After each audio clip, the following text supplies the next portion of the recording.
I saw the city in the deep, deep distance that was dark green and all these lights flickering and clouds flowing over it. And this all started after tremendous geometric patterns that are incredibly rapid that you cannot describe to anybody. They're so fast. After those had slowed down, I saw this city in the deep distance. So I was sort of watching that, and then this ball of light goes right past me, right in front of me, like, what was that? It didn't scare me, except it was so close. After that, I started looking around. It's like you're in this place, and you're going, why am I in this place? And then I noticed that there was this woman off to my right with a real long nose. She had green skin.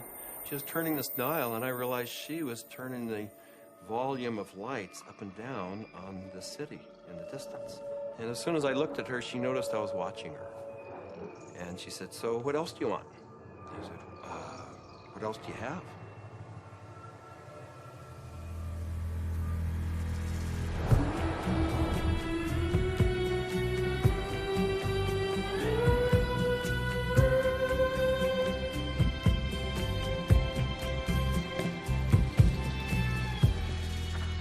This is the story of DMT, or dimethyltryptamine, a simple compound found throughout nature which has profound effects on human consciousness.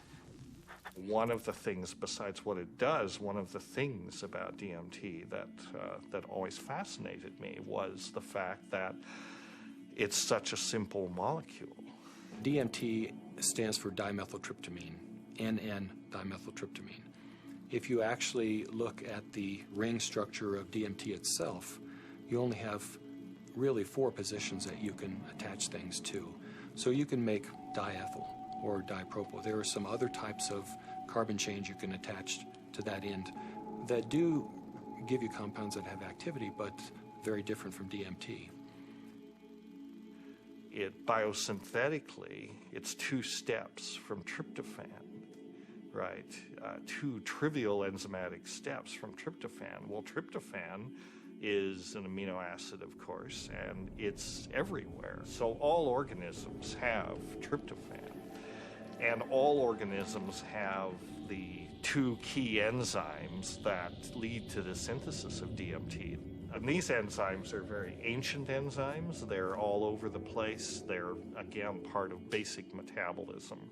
So theoretically, anything could synthesize DMT. DMT is astonishingly widely available in plants and animals all around the world, but so far nobody really knows why it's there or what its function is. That's a $64 billion question, is why is DMT in our bodies? Why is it in plants and all sorts of mammals? What is the role it plays in humans? The conventional wisdom 30, 40 years ago was that these things had no real function. They were just sort of physiological noise, but that's a very naive understanding. And what we now understand is that these secondary compounds are, in a sense, the language of plants. These are messenger molecules. This is what plants use to mediate their relationships with other organisms in the environment. Why is it that human beings' central nervous system are wired to receive this experience? Must be that, there's important information to be learned. So I don't think it's universally present in nature by accident. It has a real function. We have co-evolved with these plants. There's a purpose and a meaning to it.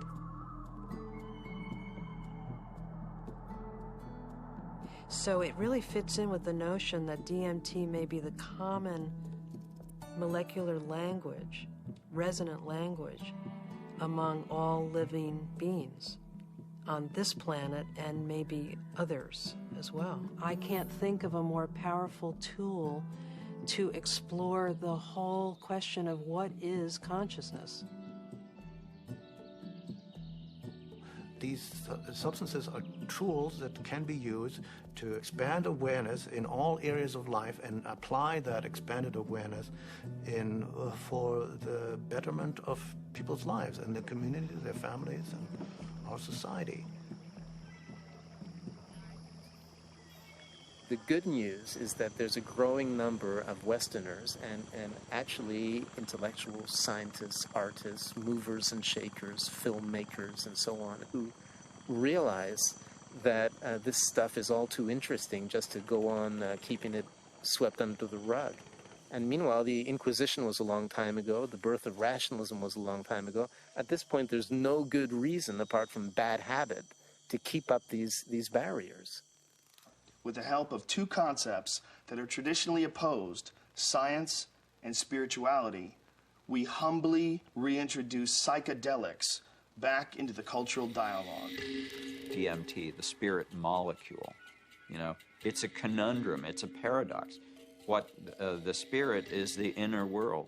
The molecule is the external world. So the psychedelics or entheogens take us from the science to the spirit. I was drawn to the pineal gland, which is a very small organ in the center of the brain, which has always been an object of interest and even veneration for a lot of esoteric physiological disciplines. I thought, it wasn't totally crazy to presume a pineal site of origin of DMT. Which, fit in nicely with my theory that the pineal was somehow involved in naturally occurring mystical states. This hypothesis proposes that the pineal gland at certain times, when it's under a specific stress or stimulation, it releases a significant amount of this hormone, DMT, and it's that hormone that facilitates the entering and exiting of the soul in the body. This is what the Jewish sage mystics have been describing in a coded language for literally thousands of years. Through meditation, through fasting, chanting, any number of techniques, there might be a burst of endogenous DMT that was correlated with mystical and near-death experiences. And I had this theory that there is a big similarity between psychedelics and experiences that were possible with a lot of meditation. And that was one of the original findings that led me to start looking for a spirit molecule, for a compound in the brain that elicited mystical experience.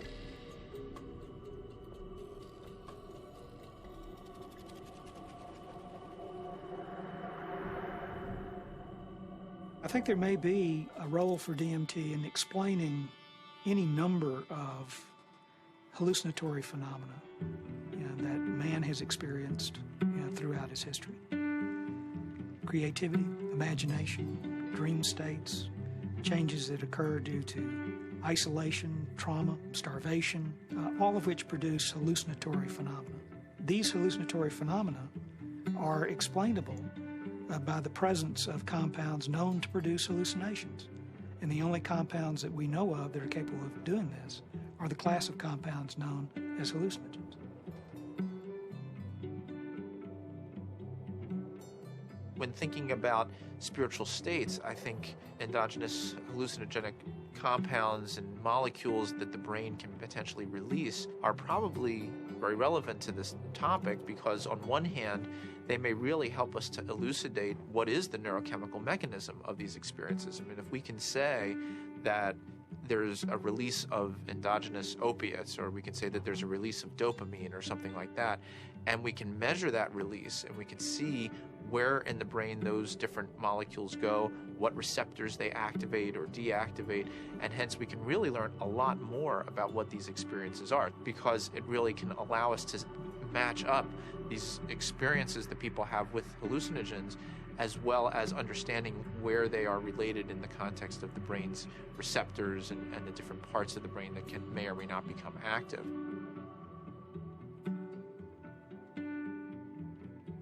One of the other interesting things about the pharmacology of DMT is that it's actively transported into the brain. And so you have to wonder about the role of DMT in just everyday normal perceptual, activity. Too much DMT and things become very psychedelic, or, not enough, DMT in the brain can make things dull and flat and gray. There's something that, for me, makes sense about DMT. You called it the spirit molecule. It might almost be called, the reality molecule. Philosophically, it makes sense that something that would be so fundamental to the way we perceive reality would be imbued out there in reality.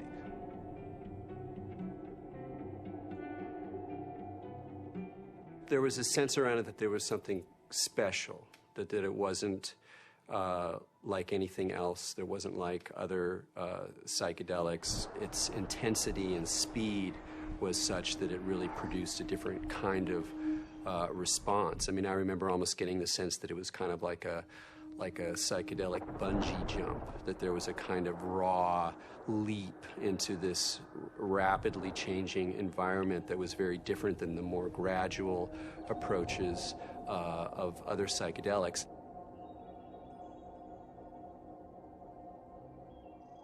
Smoke DMT is sort of like the drive-by shooting of psychedelics. You're in one place, bang, you're in another place, and then bang, you're back down. So it doesn't leave a whole lot of room for that narrative of who am I, what am I doing here, why am I in this space, what am I learning? It's almost like there was too much information to process in that few-minute span to integrate once you drop back down. Dimethyltryptamine, when it is administered, has a very rapid onset and a very short duration of action. This is because it's very rapidly broken down by the body so that it can be cleared. DMT is rapidly degraded by an enzyme in the liver called monoamine oxidase, or MAO. That's the reason it's not active when you take it by mouth. Whereas psilocybin, when you take it by mouth, it's not broken down by monoamine oxidase very quickly at all. So it gets through the liver and passes on into the bloodstream and into the brain.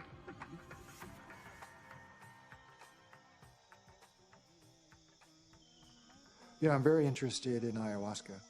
When I began my studies in the early 1990s, ayahuasca was just starting to make inroads into the West, but it's obviously become a lot more popular in the last 10, 15 years. And the visionary ingredient in ayahuasca is DMT. Through some amazing feat of pre-literate chemistry, the Amazonian natives stumbled upon or combined whatever. I don't know how they did it, but they found that one plant contains DMT and one plant contains an enzyme inhibitor. Combine them, you can drink DMT and it's orally active. So it starts working in a half hour, lasts for 3 or 4 hours. And you can, maneuver a lot more comfortably within that state than you can when you're just smoking it or injecting it. Orally active ayahuasca tends to pick you up and gently carry you into the space and hug you and embrace you and clean you and show you all sorts of mystical visions, and then it very gently brings you back down like you're floating on a feather back to the ground. As valuable as my DMT experiences have been, I feel that there's a lot more enduring value, really, in this folk technology, which stretches it out and makes it a navigable space. Our whole Western, European-derived tradition of distilling alcohols and isolating chemicals and making everything stronger and taking it out of nature and putting it into the biggest punch that we can, I don't think that generally that's the most useful way. I think there's a reason that cultures have learned to turn a 5-minute experience into a 5-hour experience. It seems to me that ayahuasca has had a plan and that it's reached out into the world and brought DMT into many, many thousands of lives in a much bigger canvas than it had reached for the last 10,000 or however many years. And it's done it very rapidly and it's done it with form to go with it. And ayahuasca is much harder for the power structures that we have now. It's much harder for them to put down because it has been part of a legitimate religious and spiritual practice for thousands of years, certainly in the Amazon. And we can't just dismiss all that as primitive mumbo jumbo and superstition. We have to get to grips with that on its own terms. I think that there's a growing number of people who feel this desire to get back in touch with nature, with plants, with animals, and who know that through the shamanic path there's a way of doing this, and that actually these tools, these psychoactive tools for plants like ayahuasca is a very direct way of doing this. Now, it may not be everybody's cup of tea, and I think a lot of people are actually with reason afraid of it.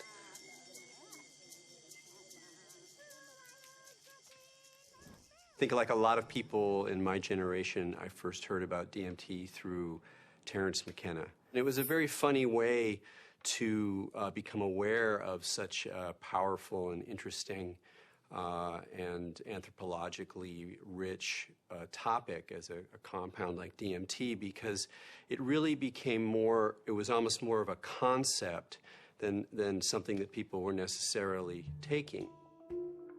The DMT flash makes it clear that disembodied consciousness is a possibility. I think that the whole tension of history and the tension of life seems to be about the shedding of the body. Terence was he was a good promoter. Basically, he said it's the ultimate metaphysical reality pill. And even though it's not a pill, but I thought that was a pretty good characterization after I took it. It seemed to be of a different order than LSD and mescaline and some of the other things that were around. DMT really did seem to be a whole other level of experience.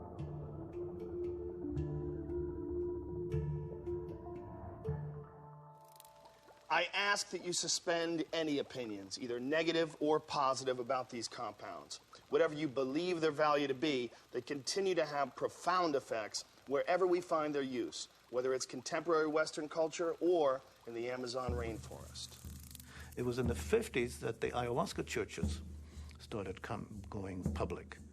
You know, there was a kind of transition from the indigenous Indians in South America to the mestizo people in the cities, and then these churches, you know, the Santo Daime Church and then the UDV Church a little later, started doing ceremonies that would made the ayahuasca accessible not just to Indians but to urban people in the big cities in Brazil, who are as far from the shamans as we are.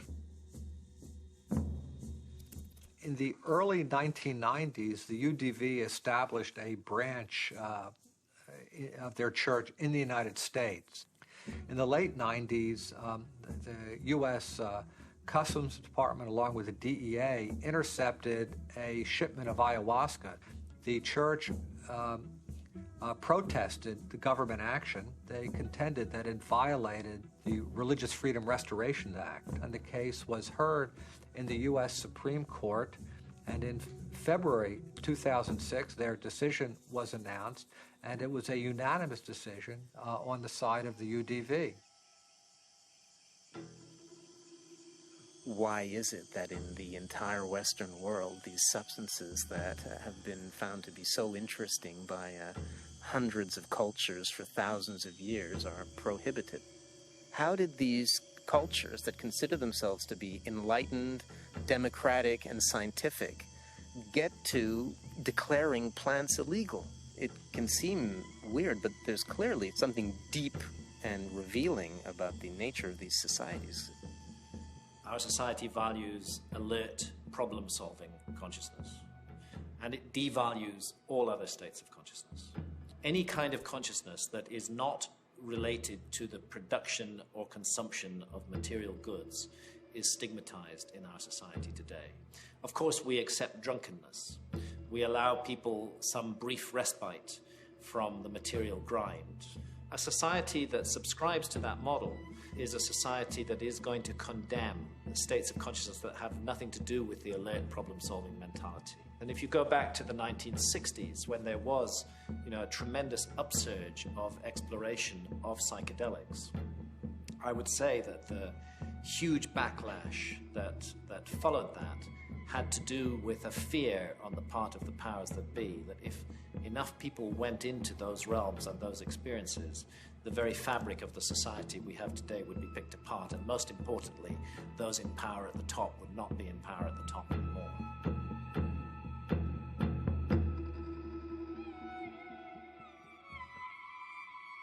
There was an optimism that was ungrounded, that Vietnam was happening, that all this real stuff was going on, and that the psychedelic movement wasn't really addressing that in a real way, and that Timothy and that bunch sold us a false bill of goods that didn't really work.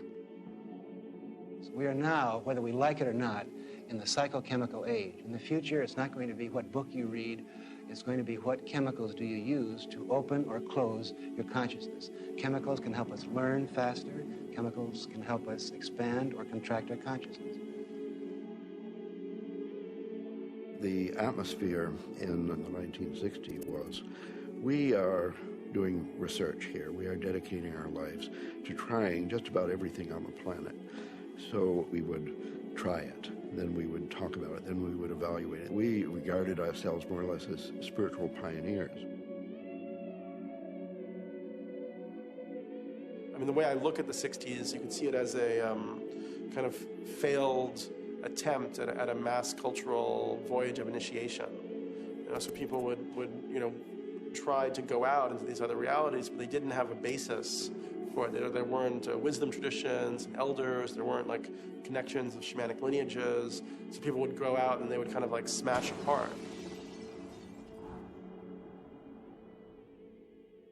Timothy Leary really so discredited a scientific approach to studying this, because he started off doing interesting research and then got into advocating use in a way that was incredibly threatening. Culturally, we reacted, and politically, it became impossible to do this sort of research. Funding agencies didn't make resources available. Regulatory agencies increased the practical hurdles for initiating this kind of research.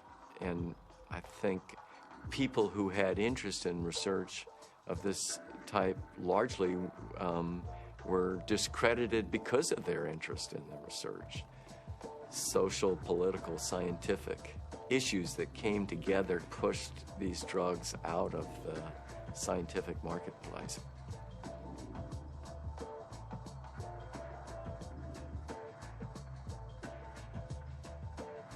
The public opinion in many cases had become that psychedelic research was dangerous. The lay public was uninformed about the true nature of these compounds and what their importance may be in the understanding of perception itself. One of the tragedies to me is that the clinical research on these substances pretty much stopped around 1970. And for me, it's especially tragic because I really believe that these substances played a major role in the development of our philosophy and thinking throughout the world. What a lot of people don't realize is that psychiatry, up until the 50s, the field in general had no concept that neurochemistry played any role in emotion or behavior, which today seems really bizarre. And the discovery of LSD and its potent effects on the human psyche occurred almost contemporaneously with the discovery of serotonin as a molecule in the brain. And it was really when people looked at the structure of serotonin and compared it with LSD that they really began to think, maybe neurochemistry plays a role in brain chemistry and behavioral states. If LSD had not been discovered, I doubt we would have had any of the drugs we have, at least not as quickly as we do for treating depression and so forth. Once these drugs became abused and scandalized, psychiatry had to really work hard, to distance themselves from any valid scientific scientifically meritorious relationship with psychedelics. Being a psychiatrist and saying you want to learn or study about psychedelics, it's not that well received. And I made one mention one time and was discouraged from really bringing it up again for actually a number of years. For cultural reasons, the whole class of compounds got pulled off the clinical bench, and no research has gone on for 40 years. So scientifically, I can't imagine a more exciting area to be pursuing. How does one go about studying these plants and compounds? Plants and compounds which produce unimaginable experiences and appear to shed light on some of humanity's greatest mysteries. In order to answer that question, Dr. Strassman conducted the first human psychedelic research in a generation. One of the things that I had established early on was being able to discriminate between studies in the scientific realm and recreational use. But in the early 1980s, I reviewed all of that literature and could pretty well establish that if people were really carefully screened and supervised and then followed up, that the incidence of adverse reactions to LSD and related psychedelic drugs was extremely low. The drug or the compound or the chemical that seemed like the best candidate to sort of reopen the U.S. Front on psychedelic research would be DMT. It was really, it was exciting for me because I thought this is the first study in a generation. And not only that, despite the fact that DMT had been used safely in earlier studies and it was this natural component of the brain, DMT is one of the most profound and potent psychedelics known. So it wasn't just an initiation of clinical research, it was a reinitiation of clinical research with an extremely potent drug. I was of the strong opinion that you could do these studies, and Rick agreed. So we had a number of discussions, and at some point the discussion came up, Dave, what if I do all this paperwork and spend all this time and get to the end of things and I'm ready to go and I can't get the DMT? And that was a real possibility because DMT, clinical grade DMT, wasn't a chemical you could just buy off the shelf somewhere. And I told Rick, if you get to that point and no one will make it, then I'll do it. And ultimately Rick got to that point and I made it. The design of the study was fairly straightforward. Give people DMT and measure as many variables as possible. I had to sort of anticipate a lot of objections that would come my way from the regulatory agencies that oversee this kind of research. So at that point began a 2-year process of dealing with not that many regulatory agencies, but fairly monolithic ones. One sort of a sidelight of the protocol was the involvement of a psychiatrist from UCLA named Daniel Friedman. He was kind of one of the grand old men of American psychiatry. And actually he was one of the people who in the 50s and 60s got their start with psychedelic research. And the main thing that Danny Friedman told us was, don't even get close to psychotherapy. Forget about treating mental illness or alcoholism or anything. Forget that. That's where all the hysteria is. That's where all the fears get up. You're a scientist, Rick. Approach it as a scientist. Do basic, simple measurements. Look at heart rate, cardiovascular parameters. You won't get in trouble doing that. You can get it funded, and it's solid science. Rick did what he said, but then he still was able to get these, accounts of what happened. And that wasn't in the plan. That wasn't really what was proposed in the studies that were funded, and that wasn't what Danny talked about. But those were the spin-off that really made it interesting. Rick Strassman was advertising in some magazine somewhere about wanting volunteers for a particular study in a psychotropic, and I didn't really know I didn't know DMT from STP at that time. And I remember reading that and I'm thinking, oh my God, this is bad. I better get involved in this and make sure that somebody doesn't get hurt and that at least there'd be some sensitivity towards what this stuff is really about. I met Rick's research nurse at a party, and she heard me talking about that I had used peyote ceremonially, and she took me aside and said, there's something that you might be interested in. We're looking for subjects, volunteer subjects, for some unusual research. I was a little concerned that the study participants might be a little obnoxious. Maybe that's not the right word, but you know, people that were just seeking to do a lot of drugs, and they were very professional people. There were varying degrees as to how much hallucinogen use they had been through. It seemed like there were some people that it felt like they had made it their life mission to experience every kind of substance out there, and then other people who I think were just interested for their own personal growth and or curiosity. Once we actually got into the preparation for the actual trips, Rick asked me about roller coasters. Do you like roller coasters? You know, the sensation of going up really high and then slamming back down towards Earth. And I said, no, I hate them. They're horrible. And he said, not good. I just wanted to go with the experience, learn as much as I could, absorb as much as I could, and be humble to it. The idea of legally sanctioned psychedelics was just very compelling. Plus, you're in a hospital, so should you get that uncomfortable experience that you're dying, you're with doctors in a very safe environment from that point of view.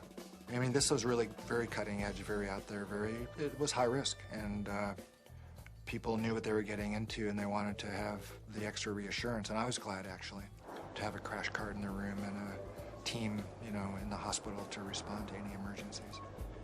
You're in this hospital room, and there's all the sounds and the smells and just the prior experiences of being in the hospital. You know, all these negative things come back. So there was the whole environment to be overcome, because little did I know that it didn't matter where I was. I wasn't going to be in my body. I was going to be out in the universe, and it didn't matter where you launched from.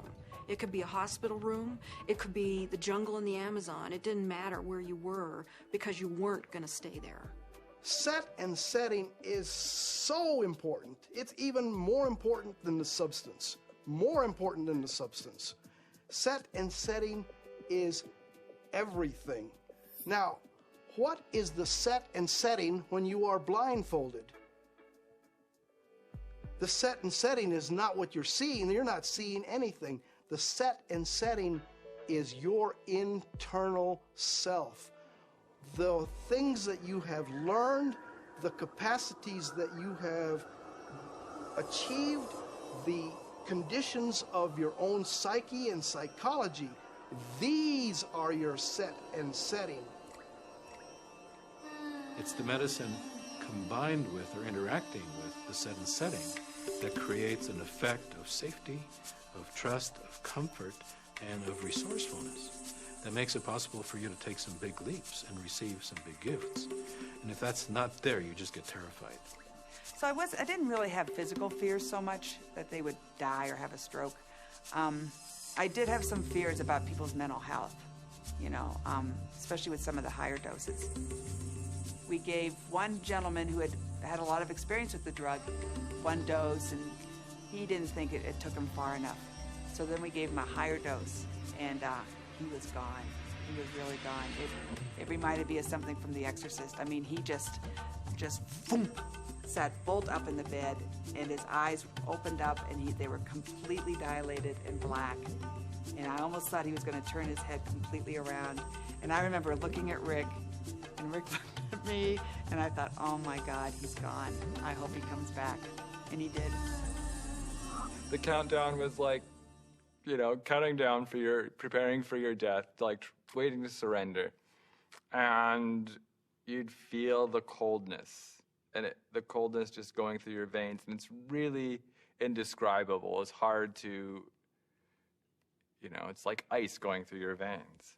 And the next thing that would happen, besides my racing heart, is this burning sensation would happen on the back of my neck. I mean, this was reliable. This is like clockwork. This happened every time that you shot me up with DMT. And then there'd be a hum, and the hum would get louder and louder, and to the point where it broke apart everything that I was or knew. It was just this It just got louder and louder until you just had to surrender to the sound. And then you were there. I would get a warm, full feeling, a golden feeling in my chest before it went to my head. And I'd feel this warm rod about 1.5 inches in diameter start growing up inside my central channel.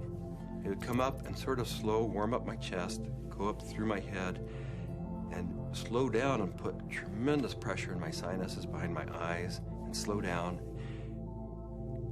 Start to grow and distend the skin behind my forehead about 1 inch, behind my hairline. And when it had, I was afraid it was going to pop my skin a few times because it was a very physical feeling. About 1.5 inches, 2 inches above my skull, when it popped through there, then the psychedelic trip would start. I thought I died. I saw the white clouds, the Renaissance white fluffy clouds with the gods and the angels and all that stuff is what I saw. I thought I was dying and going out, but I did take a quick look at Cindy and a quick look at Rick because I had my eyes open, and they were both there watching, looking very calm, and I go, oh, that's really good news. My body looks fine.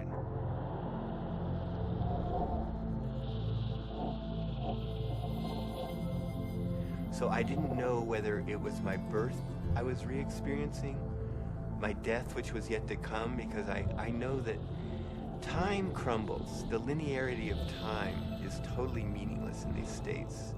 You are at the Godhead, the point where all time folds in on itself.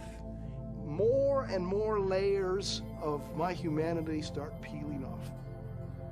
Finally, the last, almost the last layer, and I can't even describe what it is, but you have, at some reaches way in there, there is like the last layer of that which defines you as a human being, and it goes click. You are no longer a human being. In fact, you're no longer anything you can identify. There was no concept of time. It was so disorienting. I was so terrified. I have never in my entire life been so terrified to be blasted out of my body, to leave my body behind, to be going at warp speed backwards through my own DNA, out the other end, into the universe. And so I went right into this white light. As soon as I went into it, I lost any sense of being different, any sense of what I was doing, past, any sense of future. It was absolutely blissful and euphoric, and I just felt like it wasn't I. I was everything. I was the light. There was no sense of separation, no shadows, no differences, no past, no future. It was all present and white yellow light. Then I felt myself falling out of this light, and as I fell out of it, I could feel the light was like a glow, like the sun with flames coming out and lapping out, and I could already start to feel this tremendous separation. I reached across, and it was suddenly I'm in the universe, in this huge void, with these beings on the other side, and I put out my hands, and this incredible rainbow of pink light went between me and these entities. And I was trying to make it be like a white light, but it was this incredible pink light, this energy of love that this capacity of love that we as human beings have, that I was trying to just send to them. This meteor-like trip through the infinite space of the interior consciousness is up pops the picture puzzle pattern door. And I'm now whizzing through this sucker like if it was nothing. I'm flying through it. But now I know what the picture puzzle pattern door is. The picture puzzle pattern door is the farthest reaches of your humanity. This is the doorway into what defines you as a human being. When you go past that, you stop being human to a degree, and the further you get past this point, the further away you go from being a human being. But right here, this picture puzzle pattern door is everything. It's everything. It's what defines you as a human being. This picture puzzle pattern door is you. This is like the actual core of where all of reality is emanating from. This is where meaning comes from. Symbols were pouring out. They were intertwined. Every symbol and letter and in every language was pouring out of this point. And I looked around at my environment and I was trying to absorb everything to understand, but there were all of these machines or structures or things that I had never seen before, that I had no idea what they were. I was like a caveman in a computer lab. I didn't have any idea, but I knew in my intellectual awareness that this was a very advanced civilization or life forms or whatever they were. They were so far advanced from what we know here on Earth. There's one state in it, I call it the hobby horses, and they're interlocking, reticulating, vibrating hobby horses, and I use that's what they seem like to me. They interlock, and they form a visual pattern that seems infinite in scape. And then you're on the inside, outside, inside, every side, and so it's less possible to use, words sort of start to escape you. The texture of the space was very much like an animated Mexican tile. It seemed to be hyper vivid in color, in a Technicolor sense, but also very clay-like and earth, like with an earthen pointing towards earth, but not really being of earth. And there was no I. There was just a sense of a witness being suspended in this incredible vaulted space, like a cathedral made out of stained glass of all imaginable colors, unbelievable brilliance and saturation of color. Just this amazing pattern in this dome, this gigantic dome. It felt like the size of of a small planet. And there were these winged beings. I don't remember exactly what they looked, but were like angels, something like angels, that were majestically kind of flying through the space. But there was something about the quality of how they were flying that was unique. I'd never seen anything like it. It was like, I don't know, the sense of another realm that was there. My sense was at some point there was this implicit sense, this is the divine realm. This is the divine realm. And it was not like a thought, but it was like this implicit kind of grokking recognition.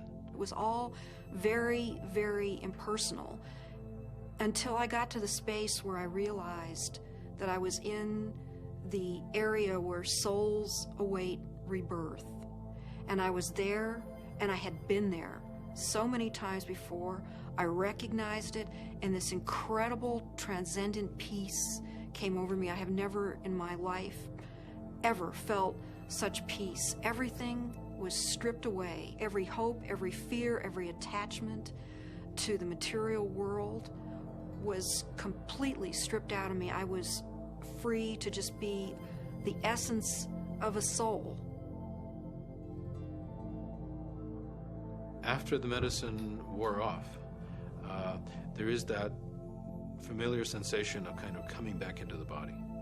And I do remember that. That was part of almost all of those experiences of kind of coalescing back into sensory awareness and a sense of having a body and of that becoming a little more substantial, and then say, oh yeah, here I am, and I live in a body and I'm okay. So Laura removes the eye shades, and I ask, not really with my eyes open quite yet, I ask, how long was I gone? Because I needed to know. And Rick chimes in like 15 minutes.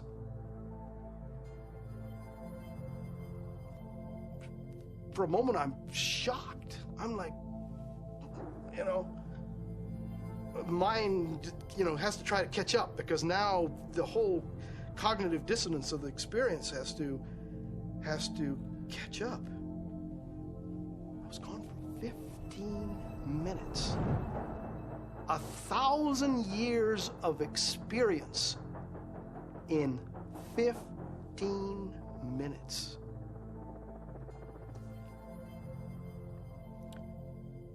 Well, to say the least, it was profound. It was profound. I mean, it's amazing. I mean, it's amazing what a human being can experience in a hospital bed. I mean, they can experience almost the whole universe. You know, life, death, everything in between. This is not some recreational thing, and I don't believe anybody should enter this lightly. It is life transformative. It will perhaps shake you enough to realize, you know, that you need to be awake to the fact that you don't know, and that is the beginning of starting to know. What we see here is such a tiny part of what is real. I get really frustrated because, of course, there's no way to prove that where I went was deep space, that I encountered, you know, other entities, other life forms that exist in this universe. At some point, maybe our civilization will become advanced enough and we will throw off these anchors of impossible thought, that these things are impossible, that it's not, you know, that everything that exists where we can see it. I wrapped up the studies in '95 and really just had to take a break for a couple of years. I was aware of a growing sense of discomfort with what I was doing because I just couldn't explain it. And it seemed to me if I couldn't model and explain what was going on that I was doing and just, you know, bringing people to the edge of these kinds of experiences, it seemed like I ought to. That it was a little irresponsible to be sort of pushing people off the cliff like that without really knowing exactly what it was and accepting and understanding and feeling comfortable with that model. And, you know, I think what began dawning on me after a while once I stopped the study was that I was really dealing with a spiritual phenomenon.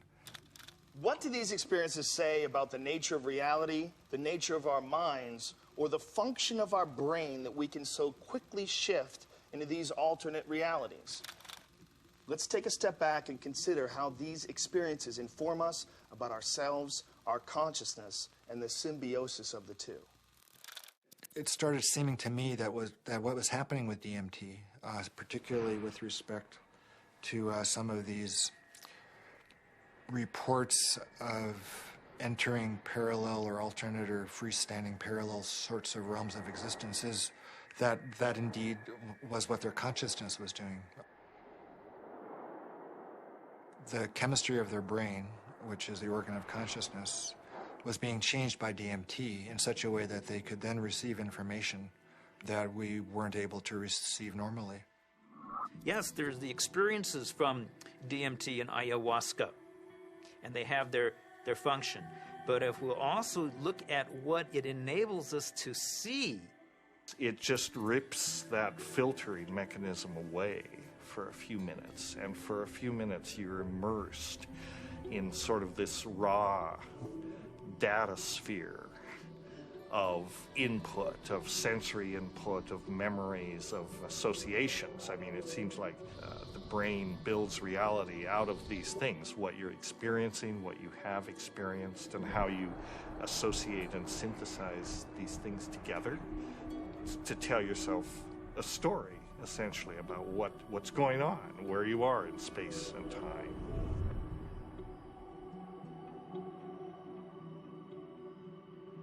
It's the brain that helps us to process all this information and to create for us a rendition of what our world is all about. But we're trapped within that brain. However, in spiritual experiences where people feel that they get beyond the self, in certain types of psychedelic experiences where you have incredible sensory and other types of phenomena, people really feel like they are able to kind of get outside of their brain. We have to take a very big look at what is going on within them when they have the experience and try to understand how it happens physiologically and try to make sense of it from the subjective perspective as well as from the objective perspective. I don't think you can just say, let's just explain it away on the basis of science. What I was doing early on when I was hearing these reports were interpreting them, calling them psychological or brain chemistry aberrations or whatever, that there was a part of the brain that was being dinged that was responsible for the alien appearance phenomenon. This is not a new phenomenon. Entities in altered states have been recognized for an extremely long time in many cultures over the millennia. Helpers, spirit assistants, angels, all of these different entities have been fairly common throughout man's experience of altered states and through much of man's mythology.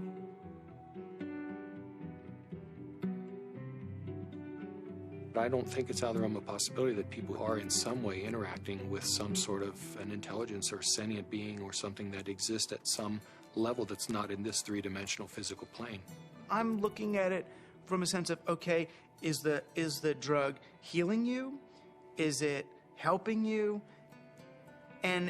Or is it giving you the tools? What are you bringing back? What you bring back, I think, has to be something more than there are these entities out there. The best psychedelic explorers are people who realize that even the truths they see on a trip are not truths, but new models, new what-ifs, alternative frames. Unless there is a map and a clear methodology, then one will just have a variety of different experiences. All these various experiences that have been reported from NDEs, near-death experiences, alien abductions, alien encounters, sexual ecstasy, I believe all of these experiences, in fact, are fractals.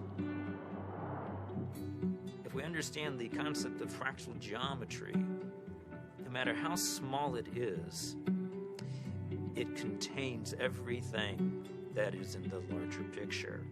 And thus, that validates profoundly all these various experiences. Discount the phenomenon as hallucinatory or imaginary. I think it's maybe more useful to look at a mechanism of action. You know, if it is real, then perhaps how does it work?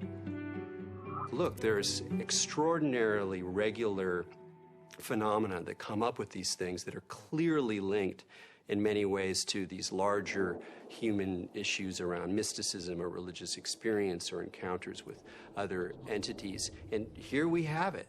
And if you can't go in there and really go in there and account for this material inside your neuroscientific framework, you're leaving a huge gap. You got to account for this stuff the way you got to account for dreams, the way you got to account for all sorts of psychoactive responses. Using DMT as an explanatory model, as kind of the mediator between our consciousness and the consciousness of a non-corporeal sort of reality, you know, it's handy. With DMT, there are new words. I would try to wrap mathematical vocabulary around the experience afterwards. I specialized in the metaphor of vibration and how vibrations in fluids created form in fluid, and that would be the key to the relationship between the spiritual realm and the ordinary realm. This was the window that was opened by DMT. Using psychedelic drugs or other types of pharmacological substances can help to induce a state where people feel that they touch a deeper sense of reality, where they understand reality on a more fundamental level, and they gain a great deal of insight and knowledge into the ways in which the world works and how they are, as a human being, supposed to relate to that world. DMT is somehow, it seems to me in my experience, more of a breakthrough than LSD, mushrooms, peyote, and so on. It's instructive. It's more supportive of future evolution and the creation of the future. And it is in itself more of a mystery. How could this little stuff produce something that has intelligence, that is actually a doorway to another reality? So what is the nature of reality, and what is the nature of how we as human beings experience it? Can we understand it better? Are we capable of understanding reality on some very fundamental levels? And what do we need to do in order to prepare for that? You know, there are parallel universes, it seems, at least that's a theory in modern physics. There is dark matter, which is a huge amount of the matter of the universe, maybe 95% or more. As radical an idea, it's just a logical extension in some ways of, instead of using a machine to see more than we normally can see, we're using the brain. There are fields which are undiscovered so far, which have nothing to do with anything that is discovered so far. The gravitational field, was unknown before the year 1604. The electromagnetic field, unknown before the year 1830 or something. All of these, what we call the fundamental fields of mathematical physics, are new discoveries. Dark energy is also even newer discovery, and beyond that are maybe more discoveries yet coming beyond our cosmos itself, in higher dimensions, as they say.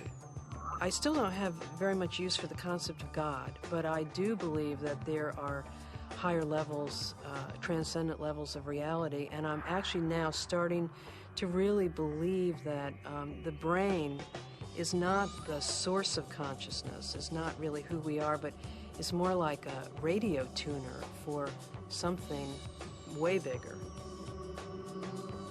Are these experiences, spiritual experiences or otherwise, are they created by physiological processes, or is the brain itself responding to something that's going on?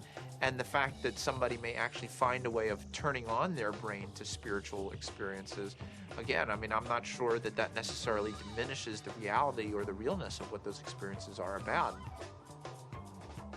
If the pharmacology or the psychopharmacology of psychedelic experiences turned out to be essentially the same as religious or spiritual experiences, it would help us to understand where these experiences are occurring within the human brain. I'm actually quite convinced that we're probing the biological basis of moral and ethical behavior.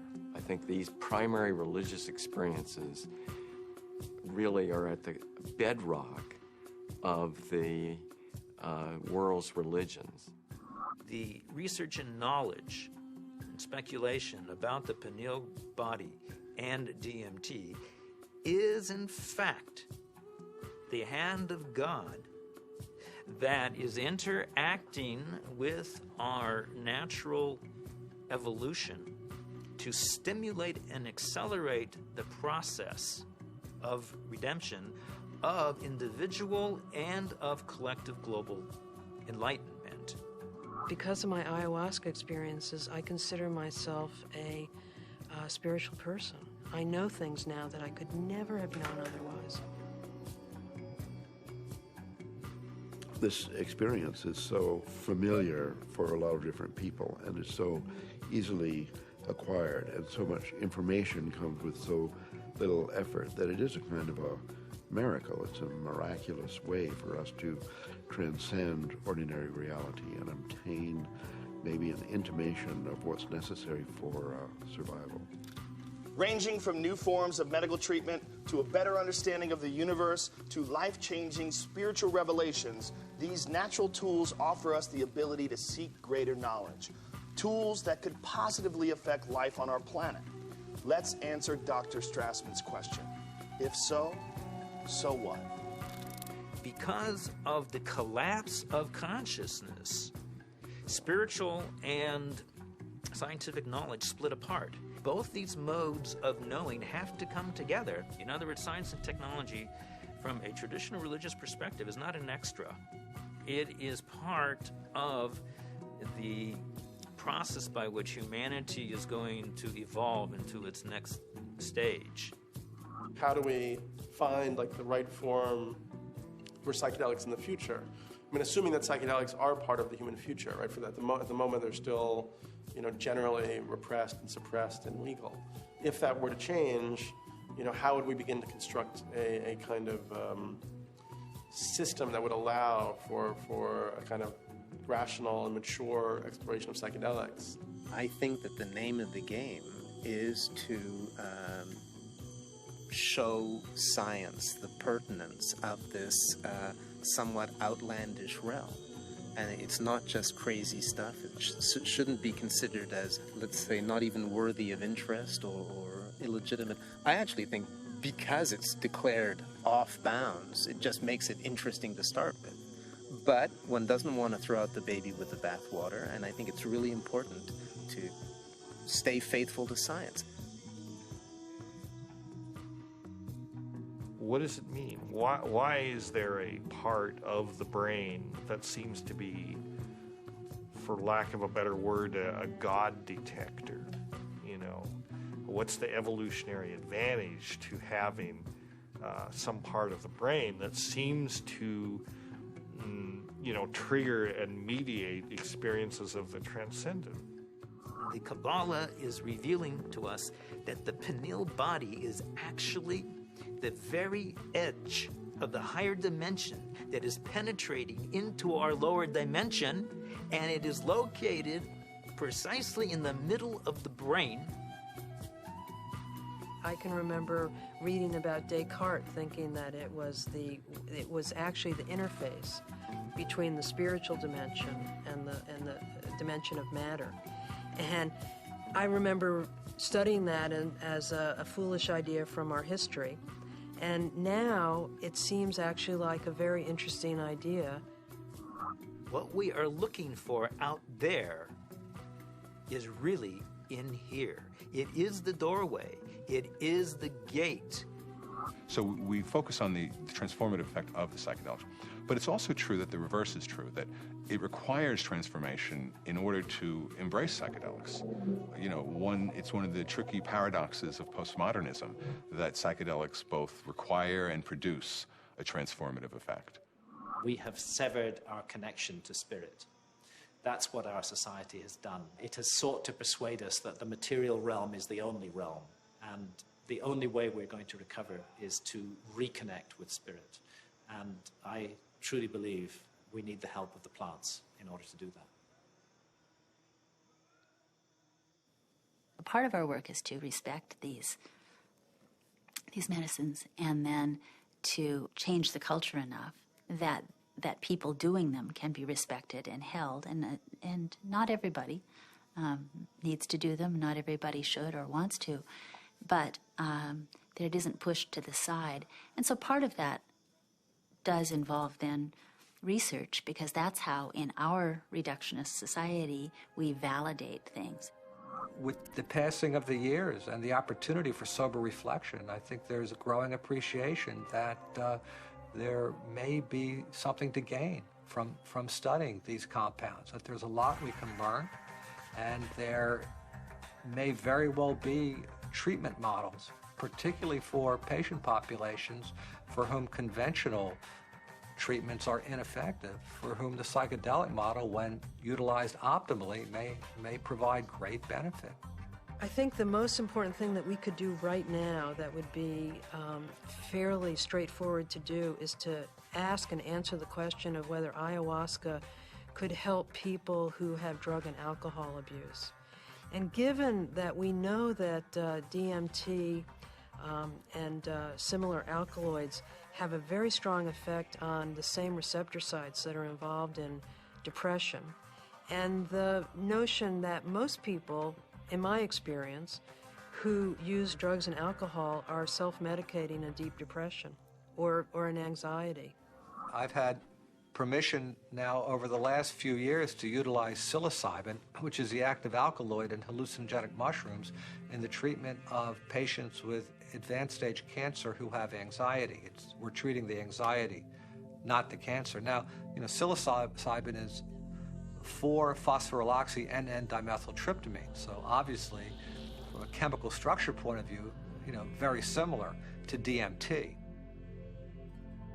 Ultimately, what I want to do is see these things used in the way that they were used traditionally, to heal people, help people.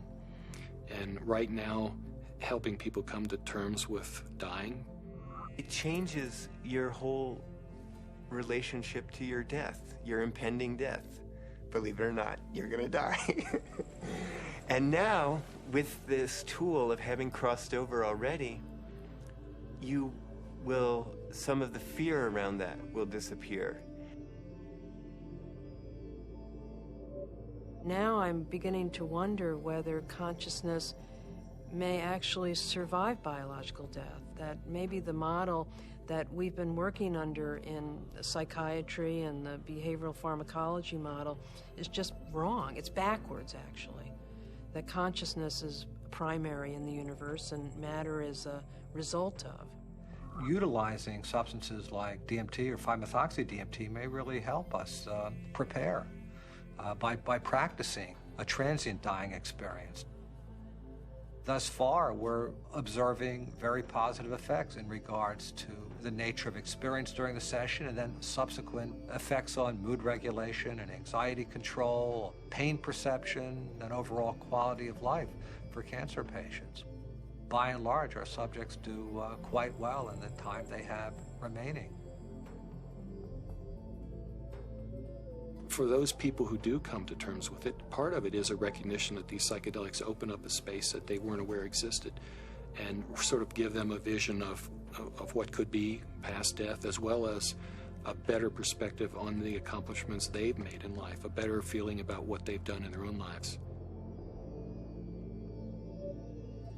But I think all people who have psychedelic trips and meditations and so on are poking more or less into the same higher realm and receiving some information from there. If we can develop this could be absorbed into ordinary science that we could approach with the scientific method and so on, then our intelligence, our capability of survival on planet Earth would be increased. I mean, we're a dying species. We live on a dying planet. We're killing the planet. So our disease is extremely serious, and therefore we're desperate to find new information, ideas, and so on that can transcend. We have to evolve, and I think our intellectual evolution may be predicated upon the psychedelic pioneers. It's so easy to change the world. I mean, and that's the kind of thing that you can see on psychedelics. If you don't get trapped in the beauty and awe of the psychedelic experience itself. You know, it's like looking through the chandelier of reality from a different vantage point. You know, you can now project through those crystals in another way, and it's beautiful. But, okay, now come back. Now come back. I think if I ever were to resume giving people psychedelics, particularly DMT, it wouldn't be just to kind of tinker with brain chemistry and just see what's happening. I think one of the things I also learned in the research is that you just don't want to give drugs and see what happens. That's a little, I don't know if callous is the word, but that's the first word that comes to mind. I think if you're really going to open people up like that, you need to do it for a purpose, not just for scientific curiosity. And I'd like to be helpful rather than just sort of smart or clever. To my mind, is this kind of two-edged sword of simultaneously opening up to the numinous world, to the world of messages, the world of spirits, the world of entities, and at the same time rigorously taking that material into the acid bath of neurology, into sociology, into the ongoing construction of reality. And that the wisdom that these things bring is this kind of very tricky mixture of authentic religious experience with gods and messages and clear signs, and a sort of remarkable mirror of the mind. The curiosity, perhaps the uniqueness of the human creature, is that we live in both realms. We have the ability for spiritual experience, and we have the ability for physical experience. the agenda of the spirit world, if there is an agenda, is to allow us to experience our full potential and to deliver our full potential. And maybe the choices that we are making right now as a civilization and a society rebound far beyond ourselves. And I think DMT is a forcible reminder that there's a lot more about reality, the universe, ourselves, the biosphere, whatever, that there's a lot more to it than we imagine.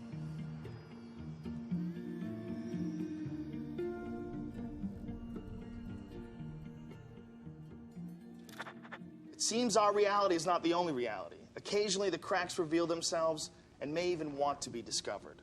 As humans, we are creatures that thirst for knowledge. We spend time, money, and infinite energy searching for it, in schools, in churches, in business, and in technology.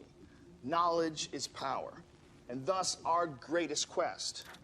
Dimethyltryptamine, a molecule with a complex name and the simplest ability to unlock the door to another dimension, and perhaps, just perhaps, our future evolution.